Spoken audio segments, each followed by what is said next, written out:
Now Shema has finally gotten into the car.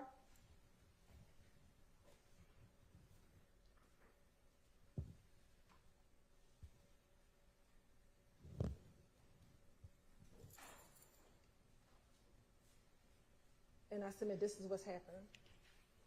Hey,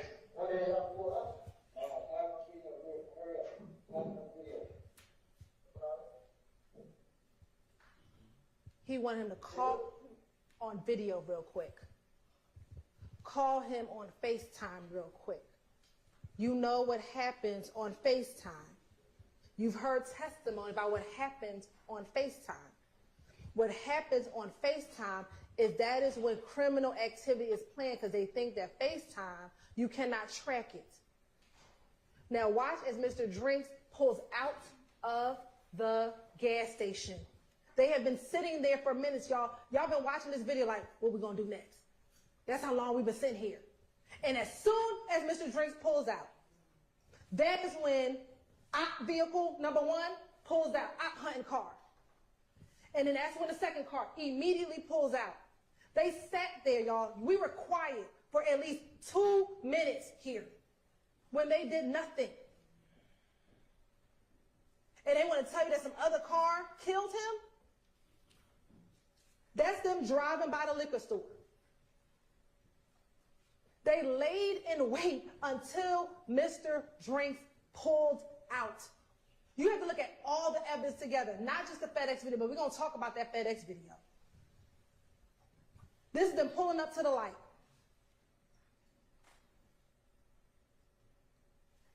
You see there's somebody walking on the street, walking this way towards the gas station.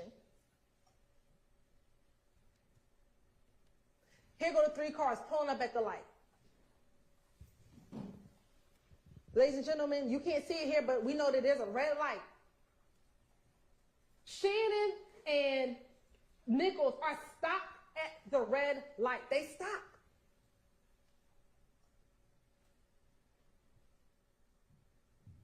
Drinks is in the left turning lane. Shannon is right next to him, and Quarmage is right next to Shannon. Y'all now see the traffic going in the opposite direction that they are in. Then you see Nichols pull up. I'm just going to submit that this car stops here. This car, I think, saw what happened. Because he stops a little behind it, like, whoa. You had the person walking down the street.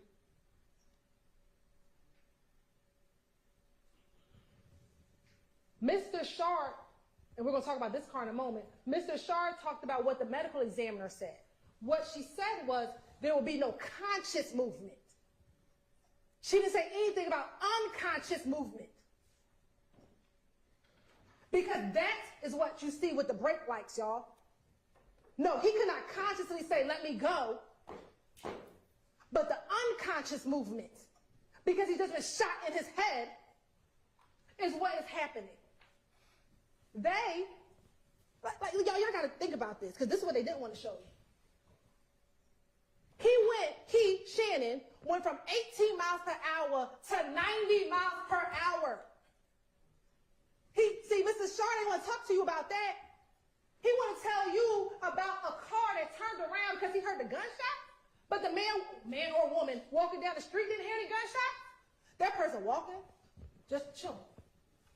You think if the people in the car heard the gunshot and turned around, don't you think that the person walking down the street would be like, hold up, let me back up?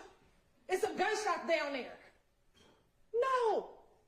Could it be that maybe the car that turned around saw the liquor store and said, shoot, let me go get me a drink, it's Saturday? Could it be they left something at the gas station? He wants you to believe that the only reason why they turned around is because they heard gunshots. That doesn't make sense when someone is walking down the street. It don't make sense. Now let's talk about the car that was closest to them. You see what time the cars are going. Here are the 3 cars in a straight line. Do you see that straight line? It's a straight line. The 3 cars. Shannon's car is directly next to Mr. Drink's car. And that's going to be important when I show you these crime scene photos. This other car that he wants to talk about, that he's like, oh, this is the one who killed, this is the person who shot. Oh, and we couldn't get LPR. What? Where was I going to get LPR from? You can't see no license plate. I don't even know what type of car it is. That car is never directly next to Mr. Drinks. It is always behind. I submit they saw what happened. And when they inched up, they looked over, was like, oh, let me get up out of Dodge. As most other cars did, except for Mr. Cheeseborough.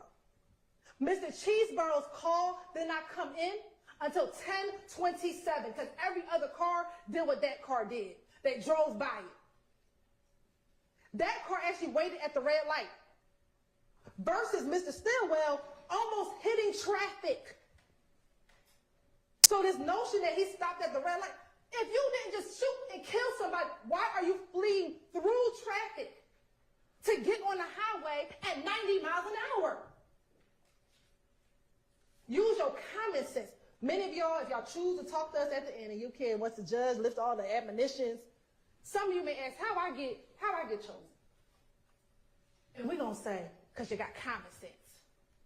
Your common sense will tell you that when you go from 18 miles per hour to 90 miles per hour, when you see the person who you think killed your best friend, that you shot and killed him. That's just your common sense. Not some random car that pulls up behind and unfortunately may have witnessed a shooting and they don't want to be involved. Let's look at the car. The crime scene pictures take pictures for a reason. Here go the bullet holes. 1, 2, 3. See, Mr. Sharp didn't show you that. Because if you see the crime scene photos will show you that the bullet went through the door where Mr. Stillwell's car was. And we'll talk about the gunshot residue. Wouldn't make sense. There's no muzzle flash anywhere on the video. So that's just nonsense. They don't see no muzzle flash. Mr. Drink's dead, though. So we know a gun was fired. Let's take his theory. You don't see the muzzle flash when the other car pulls up, do you? You don't. That theory makes no sense. You have to take all the evidence, not just FedEx, but everything that occurred. Like I told you, he went from literally, y'all, 18 miles all the way to 90. To 90. This is the intersection. This is 1 minute later. What you fleeing for 90 miles per hour if you ain't killed nobody? You was just chilling. And then you go to the studio and do what you do. You brag. Because remember, they all went to the studio. And what did he say? Pop my shit. I really got options. Poor little ops. Look how they just dropped it. Poor little ops. Look how they just dropped it. Those are his words. After he just executed a man at a light. He goes to the studio to go rap about it. This is why they think they above the law.